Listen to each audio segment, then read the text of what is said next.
Entonces, comenzando por esta parte de características de un testigo. En los versículos 36 al 37, que leen, al día siguiente, Juan estaba otra vez ahí con 2 de sus discípulos, y vio a Jesús que pasaba y dijo, ahí está el Cordero de Dios. Y los 2 discípulos le oyeron hablar y siguieron a Jesús. Te pregunto, con lo que hemos visto de Juan, con lo poquito que hemos visto de él mismo, como él se presenta él mismo, ¿qué pudieras decir tú respecto a Juan como una persona? Algo que destacaba en él era la humildad. ¿Mande? Liderazgo. Uh-huh. Fe. Sí, era una persona firme, era una persona que se mantenía y que no se ponía acá como... Sí, era asertivo, pudieras decir que era una persona asertiva. Ajá. Entonces, estas características se mantienen congruentes en el transcurso de esta narrativa, realmente nunca cambian, y es algo que tú y yo debemos de tomar a cuenta porque es un ejemplo que tú y yo podemos seguir. Como lo vimos en el día anterior, Juan continúa con esta característica de presentarse a sí mismo como un simple hombre que está apuntando a alguien de mayor excelencia que él. Él en ningún momento clama decir yo soy el mejor, yo soy el mero mero, yo soy esto, yo soy aquello. Incluso cuando le preguntan ¿y tú quién eres? Su respuesta no es mira, déjate digo mi descendencia, mi linaje, lo que yo sé, lo que he aprendido, mis estudios, mi educación. No, él no se preocupa, él lo que dice es una voz que clama en el desierto. Soy alguien que está proclamando la llegada del Cristo. No se preocupa por decir me llamo así, me llamo así, vengo de aquí, vengo de acá, este es mi estatus, nada. Sí, y esto mismo se mantiene. Su carácter de siervo se mantiene constante y ahora lo lleva a resignarse hasta cierto o de cierta forma de su puesto como maestro, llevando a los que están bajo su tutela a un nuevo maestro de mayor excelencia que él. Juan reconocía y sabía que su trabajo tenía una fecha de terminación con sus discípulos. Cuando llegó Jesús, su oficio como tutor de estos discípulos había llegado a su fin, porque ya había un nuevo maestro al que estos discípulos debían de seguir para poder continuar con este crecimiento. Entonces, cuando Juan ve a Jesús, lo presenta a sus discípulos y les dice, miren, ahí está el que de todo esto que les he enseñado, de todo el tiempo que hemos estado juntos, todo el tiempo que los he estado instruyendo, es a él. Sí, ese es el que yo le estaba diciendo que cuando llegue él es el que tenemos que seguir. Y entonces, ¿qué pasa? Juan dice, ahí está. Sí, como diciéndote, vayan. Aquí ya no tienen nada que hacer, vete. Sí. Cuando sus discípulos escuchan las palabras de Juan, su tutor que estuvo con ellos pues un periodo de tiempo extenso por el simple hecho de ser discípulos, prontamente tomaron acción y fueron por Jesús.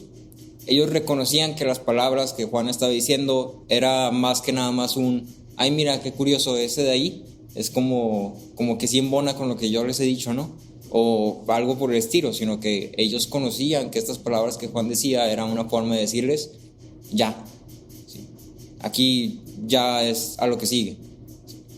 Toda la enseñanza que Juan había dado a ellos culminó en esta expresión o esta presentación de Jesús, del Cordero de Dios. Las palabras de Juan a sus discípulos eran una indicación a que era lo siguiente por hacer.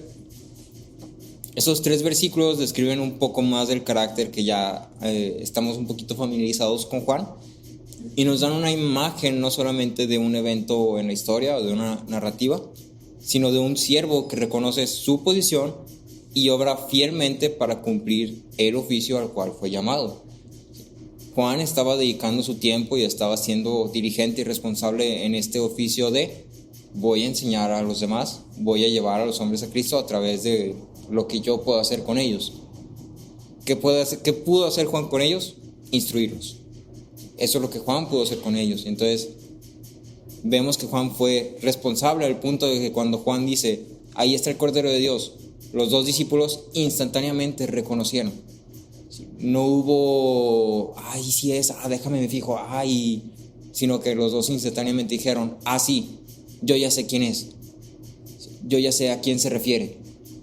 Y por eso no hubo duda, y también, cabe aclarar, no significa que los discípulos dejaron a Juan ahí abandonado, sino que la enseñanza de Juan implicaba que cuando llegara este hombre, tenían que seguirlo. Entonces, esto nos muestra 3 características que podemos ver en Juan como siervo y que nosotros debemos practicar y discernir en quienes nos rodean, especialmente los que están en un puesto de liderazgo o de pastores o que son expositores de la palabra frecuentemente. Entonces, lo primero es que no buscan lealtad. No se dan fechas ni una medida de específico de tiempo, pero podemos asumir que estos 2 discípulos habían estado con Juan un periodo de tiempo extenso, sí, bastante extenso. Estos 2 habían sido enseñados en todo lo que concernía al supuesto Mesías de la promesa. A pesar de esto, Juan en ningún momento mostró una actitud posesiva para con ellos. Juan, cuando vio la llegada de Jesús, rápidamente se dio a su puesto, se dio su lugar y dijo, este es el que sigue. ¿Sí? Él no estaba buscando la lealtad de sus discípulos porque, es que yo los enseñé, es que yo los instruí, yo los hice crecer, yo puse todo de mí, yo dediqué mi tiempo, yo me desgasté, yo puse mi casa, yo les hice cafecito todos los días que llegaban. Para nada. En cuanto a la siguiente fase de crecimiento para estos discípulos se presentó, Juan fue el primero en empujarlo, decir, ya, vete, ¿sí? Necesitas crecer y aquí ya acabaste, ¿sí? Vete. Entonces, un siervo fiel reconoce que aquellos bajo su tutela en ningún momento llegan a ser suyos. Nada de lo que un siervo logra realmente le pertenece, ni es razón para jactarse. La llegada de las personas que buscan aprender lo que tiene que enseñar no es razón para que alguien se enaltezca o exija lealtad de estas personas, como si les debieran algo por todo lo que ha hecho. Todos los que somos siervos somos llamados a predicar el evangelio a todas las personas. Y no nada más es predicar el evangelio, sino somos llamados a ser discípulos. Y este llamado a ser discípulos implica en nosotros, primero que nada, que tenemos que primero ser discípulos. Tenemos que dedicar el tiempo que sea necesario para poder crecer, aprender a estudiar, conocer las Escrituras, de tal forma que tengamos la capacidad también de enseñarlas a alguien más. ¿Sí? Entonces, ¿qué te gusta? ¿Cuánto tiempo te gusta decir, me tardé tanto en aprender lo básico y aprender a estudiar? ¿4 años? ¿3 años? ¿Se te hace poquito? El tiempo que sea necesario. Y aparte de este tiempo de preparación ahí medio apresurada, también es tiempo que tienes que dedicar de pues tu día, tu semana, tu mes para enseñar a otros. ¿Sí? Cansancio, energía, tiempo, dinero, tu casa, lo que sea. Si finalmente nada de lo que tú has logrado realmente te pertenece, todo te fue dado por Dios. ¿Sí? Entonces, nuestra naturaleza como hombres nos hace muy propensos a llenarnos de orgullo o empezar a jactarnos o ser muy egocéntricos en nosotros mismos, y esto es algo que debemos de tener mucho cuidado con. ¿Sí? Nadie está exento de esto. A todos nos puede pasar. No somos dueños de nadie, todos somos siervos del mismo amo. Si me ayudan a leer Efesios 6:9.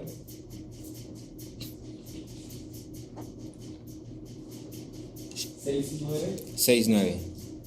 Dice, y vosotros, amos, haced con ellos lo mismo, dejando las amenazas, sabiendo que el Señor de ellos y vuestro está en los cielos, y que para Él no hay acepción de personas. Entonces, sabiendo que el Señor de ellos y de ustedes está en los cielos.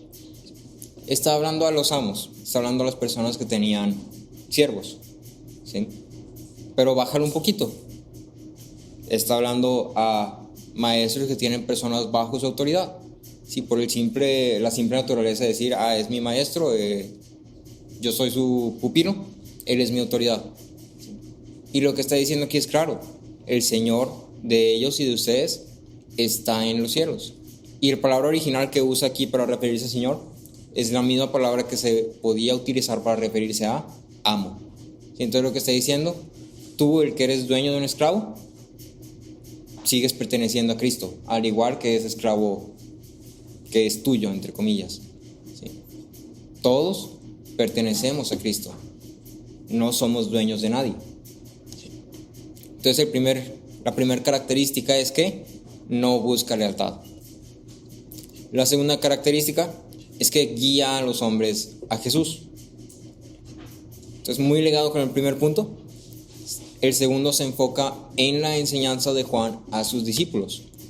Cuando vemos a Juan, notamos que lo que notamos no es un siervo que está buscando que los hombres le respondan a él, ni que busca tener un montón de personas tras de él. ¿Sí? La narrativa te dice aquí que son solamente 2 discípulos. Puede que hubiera más, puede que no, ¿sí? Pero 2 discípulos. ¿Es mucho? Pues no, realmente no, o sea, son 2 personas. Es mucho trabajo, no es mucha gente. Entonces en Juan vemos un siervo que se preocupa por hacer lo que es llamado a hacer, de tal forma que aquellos que aprendan de él en su tiempo puedan llegar a hacer lo mismo que él ha hecho para con ellos. ¿Sí? Somos discipulados para poder discipular y discipulamos para que otros puedan discipular. Ese es el objetivo, esa es la meta del discipulado. ¿Sí? Yo discipulo a otros para que ellos puedan discipular a otros y los que son discipulados discipulen a otros y así se va esa cadenita. ¿Sí? Uno a otro, otro a otro, otro a otro, otro a otro. ¿Sí? Solo somos siervos haciendo nuestro deber y por ello no hay nada de que jactarnos. La función ideal de un ministro es el minimizarse a uno mismo y enfocar la atención a Cristo. Y esto es extremadamente importante, especialmente cuando hablamos del mensaje. ¿Sí? ¿Y cuál es el centro, cuál es la idea central del mensaje que está compartiendo quien sea que está compartiendo?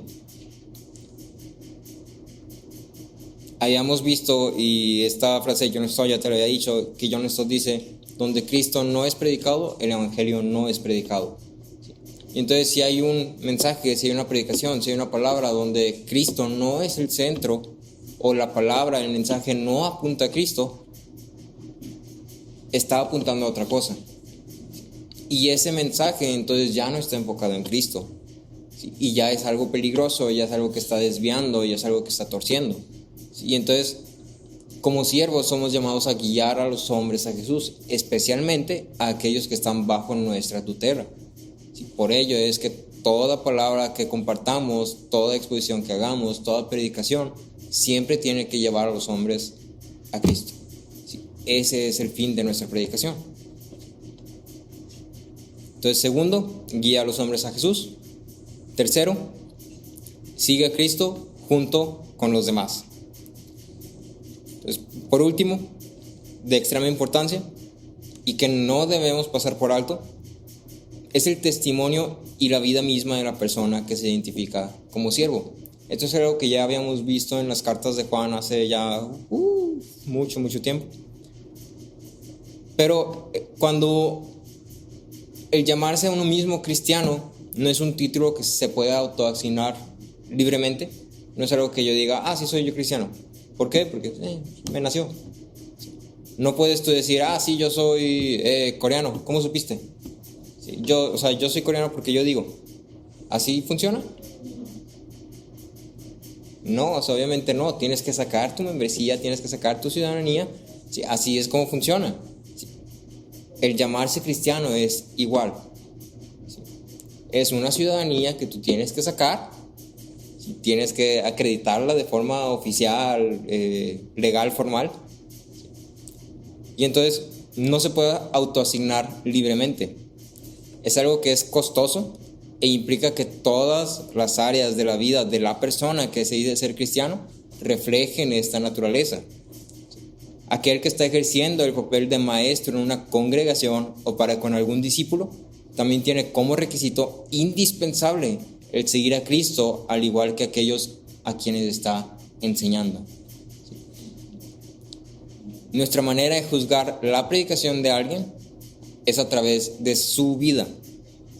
Sí, su vida, la forma en que él vive día tras día, la forma en que se relaciona, la forma en que trata a su familia, a su esposa, a sus amigos, a sus hermanos, la forma en que se relaciona con la iglesia, si es dirigente, si es responsable, si es alguien que yo puedo decir es ejemplar, no perfecto, porque no se trata de ser perfecto, es ejemplar.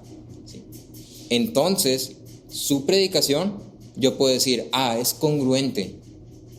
Lo que él predica es congruente con lo que él vive.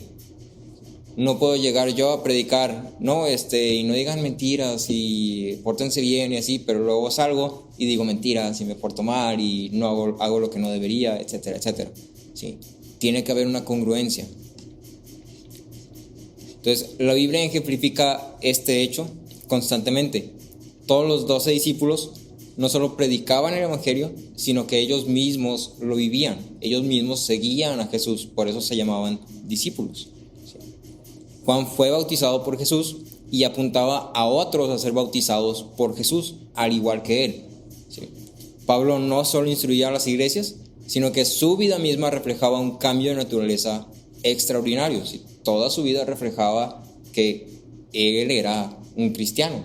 No se autodenominó cristiano nada más porque así, sino que realmente vivía como tal y por eso era.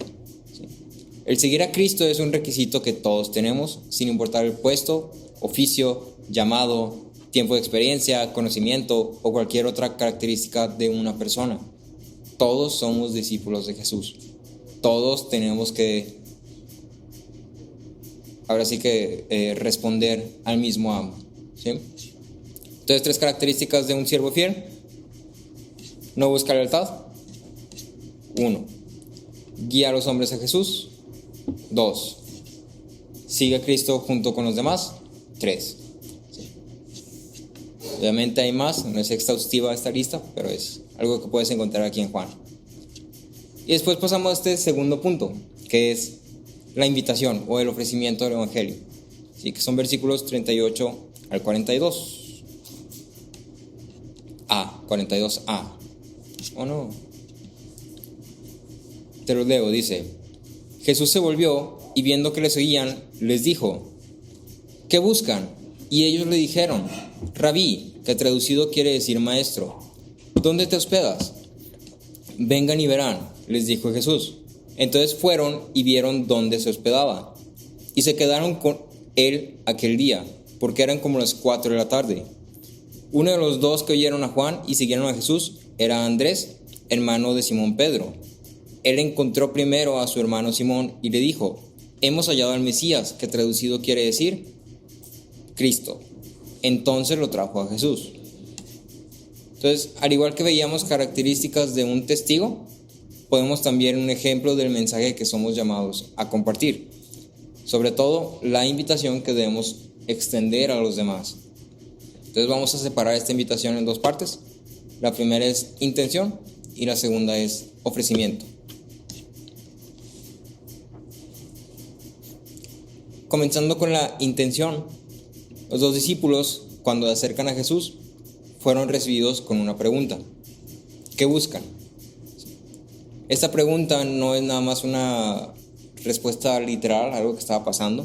Naturalmente, si alguien que no conoces, que nunca has visto, se te acerca y te dice, pues tu pregunta es, ¿qué onda? ¿Sí? Entonces, se acercan 2 hombres a Jesús. Jesús, ¿qué buscan? Es natural, ¿no? Pero esta pregunta también tiene un cierto peso, por decirlo de una forma, en saber qué era lo que esos 2 discípulos realmente estaban buscando, cuál era su intención al acercarse a Jesús.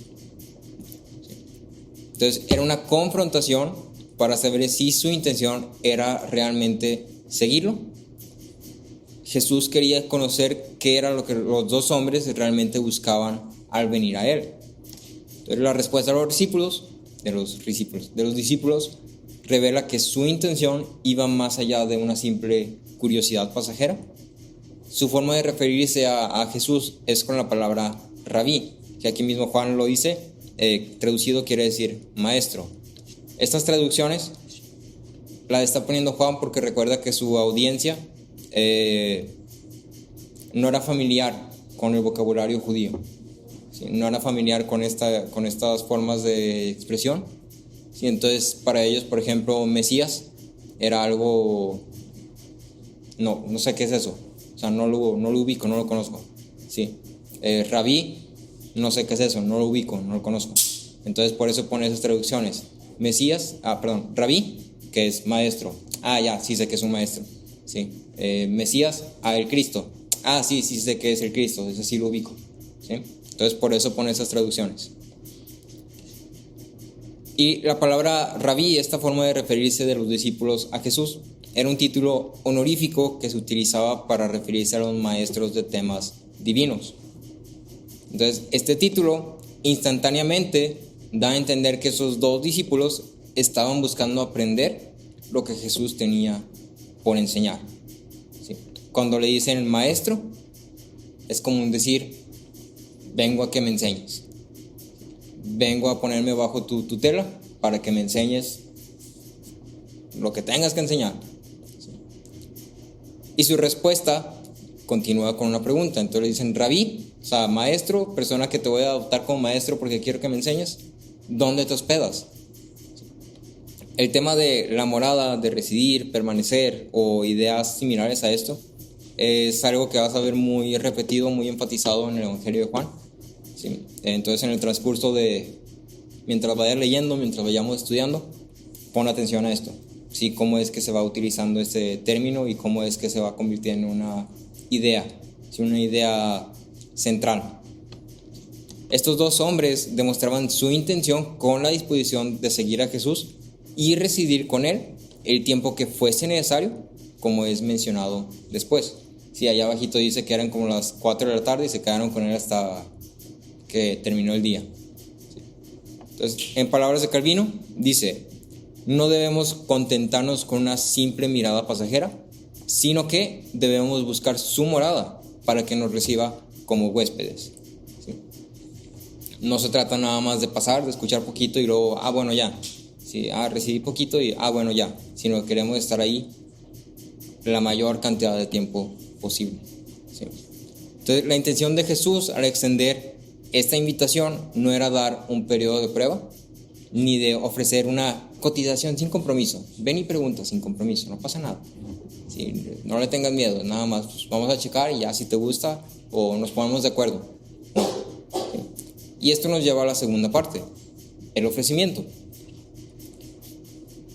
La respuesta de Jesús no es ningún tipo de oferta en sí.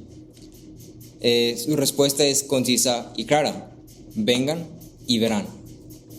El ofrecimiento que es dado o la invitación que es extendida a estos dos hombres era seguirlo a donde él residía. En ningún momento él se toma la molestia de dar direcciones, de decir cuánto nos íbamos a tardar, de decir tengo esto y esto y esto. Sí, de decir, sí, tengo frijolitos y tortillas, hacemos unos burritos. O sea, los dos discípulos iban pues casi a ciegas, ¿sí? Porque ni siquiera le respondió, sí, vivo acá a la vuelta de la esquina, ubicas la tiendita de Doña Mari, ahí a la vueltita. Nada, sí, su respuesta es, vengan y verán. Entonces, cuando extendemos la invitación del Evangelio a las demás personas, al igual que se extendió con nosotros, no se trata de presentar una oferta única que no puedes dejar pasar. ¿Sí? 20% de descuento si la tomas ya. ¿Sí? 3 meses sin intereses, 2 meses de suscripción gratis de prueba. ¿Sí? La invitación es simplemente seguir a Cristo. Esa es la invitación que tenemos que hacer, con todo lo que esto implique. Entonces no estamos buscando convencer en sí con argumentos o manipular ni ofrecer beneficios. Simplemente buscamos que la gente siga a Cristo. Ese es nuestro fin. Habíamos visto que uno de los padres de la iglesia, que no recuerdo, había dicho que el objetivo principal de la apología no es tener razón, cuando yo estoy argumentando a favor de la Biblia, cuando yo estoy defendiendo las doctrinas de la palabra, no lo estoy haciendo por tener razón. El fin principal de la apología es traer a los hombres a Cristo. Y entonces, si yo estoy defendiendo la palabra con argumentos, con estructura, con fundamentos, pero no estoy utilizando eso para traer a los hombres a Cristo, estás perdiendo el tiempo. Sí, estoy perdiendo el tiempo. Sí. No tiene sentido, no tiene caso, no tiene fruto, no tiene... ¿Para qué? Sí, ni te molestes, ahórrate las palabras. El fin de la apología, el fin de defender la palabra es traer a los hombres a Cristo. Entonces, es por esto que es tan importante el aprender cómo es que debemos extender esta invitación de la forma correcta. De otra forma, pudiéramos errar en compartir un evangelio torcido, traer a gente con intenciones incorrectas, expectativas cerradas o totalmente indispuestas a pagar el precio de seguir a Jesús una vez que pues comienzan, ¿no? Entonces, si me ayudan a leer 1 Corintios 15, 1 al 4.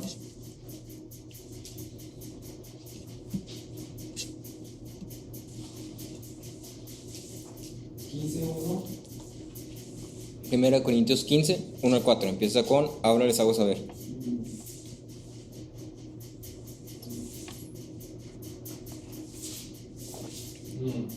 Ahora les hago saber, hermano, Sí. el evangelio que les prediqué, el cual también ustedes recibieron, en el cual también están firmes, por el cual también son salvos, si retienen la palabra que les prediqué, a no ser que hayan creído en vano. Porque yo les entregué en primer lugar lo mismo que recibí, que Cristo murió por nuestros pecados conforme a las Escrituras, que fue sepultado y que resucitó al tercer día conforme a las Escrituras. Entonces quiero que veas esto. Empieza con el evangelio que les prediqué, el cual recibieron. Y luego versículo 3 dice, yo les entregué lo mismo que recibí. ¿Sí? El evangelio que predicó Pablo a esta iglesia fue el mismo que él recibió en un principio. No fue diferente, no le quitó, no le agregó, no le cambió, no buscó convencer, no le puso beneficio, no le puso, sí, únete, porque es que en el cristianismo tenemos la promesa bien bonita de que, no sé, todo nos va a servir para bien. Y eso en otras religiones no lo tienes. Nada más el cristianismo, exclusivo. ¿Sí? Digo, pues si te animas, ¿verdad? Si quieres, ¿no? Y el evangelio que él predica es, Cristo murió por nuestros pecados, conforme a las Escrituras, fue sepultado y resucitó al tercer día, conforme a las Escrituras. El evangelio, así nada más con este pedacito, Corintios 15 empieza con una síntesis del evangelio. Nada más este pedacito ya está diciendo dos cosas. Primero, todos somos pecadores. Segundo, necesitábamos a alguien que nos salvara. Cristo. Entonces estás diciendo, estabas en ese estado, necesitabas a alguien. Esa es la invitación. Realmente esa es la invitación. ¿Sí? Entonces, el mismo evangelio que conocemos es al cual invitamos a la gente a participar con el mismo costo y entendido. ¿Sí? Por ello es muy importante que también sepamos tratar a las personas de la forma correcta, ser muy sabios, ser muy prudentes al momento de estar compartiendo el evangelio, porque hay muchas personas que realmente no tienen un interés por el evangelio, sino que solamente tienen un interés por argumentar, ¿sí? Por decir, no es que estás mal, no es que estás loco, no es que eso qué, no es que hay evidencia científica, no es que hay evidencia histórica, no es que te inventas cosas, es que aquello, es que esto. Y finalmente no se trata de tener razón, se trata de extender la invitación. ¿Sí? Y para que se extienda esta invitación hay que predicar el evangelio, hay que decir, ¿sabes qué? Este es nuestro estado, ven y cree. Y te invito a creer en Cristo. La persona puede argumentar, puede sacar datos, puede sacar estadísticas, pero finalmente nuestra invitación debe ser la misma. Te invito a creer en Cristo. ¿Sí? Me da risa porque en Facebook tengo agregado no sé si decir señor Chavo, que comparte muchos memes en contra del cristianismo, o sea, como atacando el cristianismo, pero también comparte muchos memes del Señor de los Anillos. Entonces así como, mi chavo, Ahí hay como contexto. El Señor de los Anillos tiene mucha simbología, supongo, al cristianismo. Tolkien era uno de los mejores amigos de Lewis, y Lewis no era un teólogo, pero era muy imaginativo y era muy bueno expresando sus ideas y era muy influenciador, no sé cómo es la palabra, pero entonces puedes notar mucha la influencia de Lewis en Tolkien, ¿sí? En sus libros, en sus historias, en sus personajes, etcétera, etcétera, etcétera. ¿Sí? Puedes meterte en muchos estudios de eso, está muy interesante. Pero bueno, entonces nuestra invitación tiene que tener cuidado en estas dos cosas, en la intención, ¿sí? Tanto mi intención cuando estoy invitando, cuando estoy argumentando, cuando estoy buscando convencer, ¿sí? Si lo estoy haciendo solamente por yo tengo razón, tú no pierdas el tiempo, ¿sí? Y la intención de los demás en saber qué es lo que está buscando, ¿sí? Si estás buscando nada más ver porque, es que me interesa, es que tengo curiosidad, es que quiero saber el chismecito, qué hacen ahí que no hacen en otros lugares, procede con precaución. Y el ofrecimiento debe ser el mismo para todas las personas, ¿sí? No debes de cambiar eso, no debes de agregarle, no debes de quitarle, no debes de ponerle detallitos, pintarlo, decorarlo, como es, ¿sí? Y terminamos con la trivialidad del hombre. Esto realmente es del versículo 40 y 42 también, que dice: uno de los dos que oyeron a Juan y siguieron a Jesús era Andrés, hermano de Simón Pedro. Él encontró primero a su hermano Simón y le dijo: hemos hallado al Mesías, que traducido quiere decir Cristo. Entonces lo trajo a Jesús. ¿Qué es interesante de aquí? Lo primero que pueden notar es que uno de los dos discípulos, que en este caso era Andrés, lo primero que hace después de estar con Jesús es ir a decirle a alguien más que él encontró a Jesús, ¿sí? Hay una reacción casi instantánea, por decirlo de una forma, de una persona que dijo: conocí al Mesías, quiero que alguien más lo conozca. Y entonces lo que hace es, va con su hermano, va con su familia, va con su círculo cercano de personas.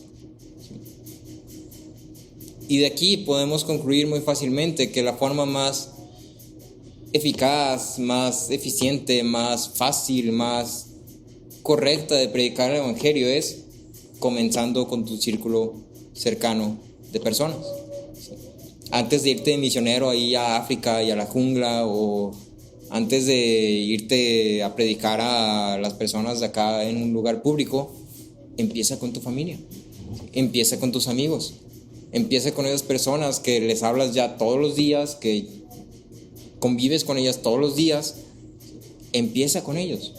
Ya después te irás haciendo el circulito más grande si eres una persona muy social o si se te presenta la oportunidad, pero empieza con las personas que son más cercanas a ti.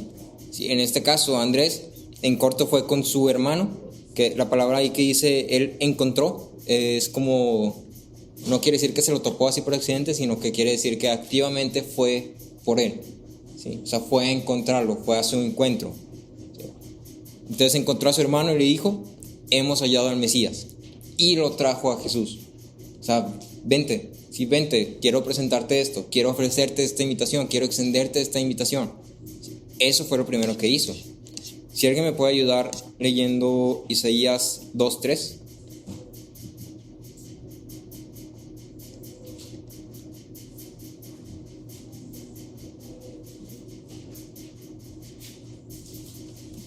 Isaías 2:3. Y vendrán muchos pueblos y dirán: venid y subamos al monte de Jehová, a la casa del Dios de Jacob, y nos enseñará sus caminos y caminaremos por sus sendas. Porque de Sión saldrá la ley y de Jerusalén la palabra de Jehová. Entonces, solo quiero que te enfoques en el pedacito de Amero arriba, ¿sí? Sí, lo que está es: venid y subamos. eso se lo dices a alguien que está ya contigo, sí, que sabes que te va a seguir, que sabes que es de confianza, por decirlo de una forma. ¿Sí? Entonces, todos somos llamados a predicar el Evangelio, comenzando por las personas que tenemos más cercanas a nosotros. ¿Sí? No lo hablo literalmente o físicamente, sino lo hablo en términos de relaciones. La persona que tenemos más cercana a nosotros es por donde debemos comenzar a compartir el Evangelio. ¿Cuántos de tus amigos, cuántos de tus familiares, cuántos de tus primos, cuántos de tus personas con las que convives día a día saben que eres cristiano, ven en ti algo diferente a los demás y, por decirlo de una forma, ya vas abriéndote camino para poder extender esta invitación? Si no hay muchos o si no hay nadie, entonces empieza desde ya. ¿Sí? Empieza ya a abrir este caminito para tener la oportunidad de poder compartir esta invitación. Lo segundo que me gustaría también comentar de esto es, como ya te había dicho antes, se repite esta idea de Juan interpretando el contexto o las palabras. También es algo importante. Dependiendo de a quién estemos predicando, debemos saber cómo presentar las cosas, cómo presentar las ideas, cómo presentar las palabras. No puedes llegar con alguien que nunca ha conocido nada de la palabra y decirle: sí, es que Jesús y el Espíritu Santo y Dios, la Trinidad, sí, los tres son uno, pero en realidad es así, así, así. Y es que hazte cuenta, cuando te vas a la historia y Noé y Génesis y en la creación, no te metas tanto en eso. ¿Sí? Simplemente es extender la invitación y es decir, te invito a creer en Cristo. ¿Sí? Todos tenemos una necesidad, que es, somos pecadores y queremos saldar esa deuda. Esa es la necesidad de todos los hombres. Dios es creador, Jesús es quien puede saldar esa deuda por nosotros. Esa es la invitación. Y por último, esta parte de nada más que me comí esto, permítame, digo. Aquí está.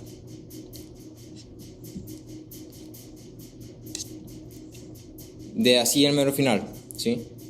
Que es, mirándole a Jesús, dijo: tú eres Simón, hijo de Jonás, o hijo de Juan, en otras versiones dice, y seré llamado Cefas, que quiere decir Pedro. Entonces, otra vez, puedes ver esta parte de que Juan se está tomando el tiempo para traducir. Para las personas a quien está escribiendo, Pedro era una figura de renombre, o sea, ya era alguien conocido. Simón era ¿cómo se te digo? Mi amigo Poncho. ¿Quién es ese? Sí. Y entonces aquí podemos encontrar dos cosas. Jesús reconoce a Simón como una persona trivial, por eso dice Simón, hijo de Jonás. ¿Quién era Jonás? Nadie de renombre. No era nadie que viniera de una descendencia grande o de un linaje especial. Seguramente era una persona que trabajaba y vivía y ya, sí, lo normal. Y entonces lo primero es que reconoce que Simón era una persona trivial, ¿sí? Indiferente, sí, no era destacable. Pero cuando le dice serás llamado Cefas, lo que está diciendo es: hay un propósito en tu vida que se va a cumplir. ¿Sí? Tu trivialidad, tu origen de la nada, no importa. ¿Sí? Porque a través del Evangelio vas a ser transformado para convertirte en esta persona que va a ser fundamental para la edificación de la iglesia, para la esparcición del Evangelio. ¿Sí? Entonces Jesús sabe el propósito de todos los hombres y conocía el propósito de la vida de Pedro. Entonces te leo otra vez a Calvino, que dice: pero todo esto no es más que una persona muy diferente de lo que es ahora, porque no es por honor que menciona a su padre, pero cómo descendió de una familia que era oscura y que no fue estimada entre los hombres. Cristo declara que esto no le impedirá hacer de Simón un hombre de valor inquebrantable. Todos los piadosos, de hecho, pueden ser justamente llamados Pedros o piedras, que habiendo sido puestos en Cristo están preparados para construir el templo de Dios, pero solo Él Pedro, es llamado a causa de su singular excelencia. ¿Sí? Había un propósito especial en Pedro, por el cual es llamado Pedro, pero hay un propósito único en cada uno de nosotros que Jesús, que Dios conoce, y al fin de los tiempos, sin importar nuestro origen, sin importar de dónde venimos, es un propósito glorioso por el simple hecho de que es la voluntad de Dios.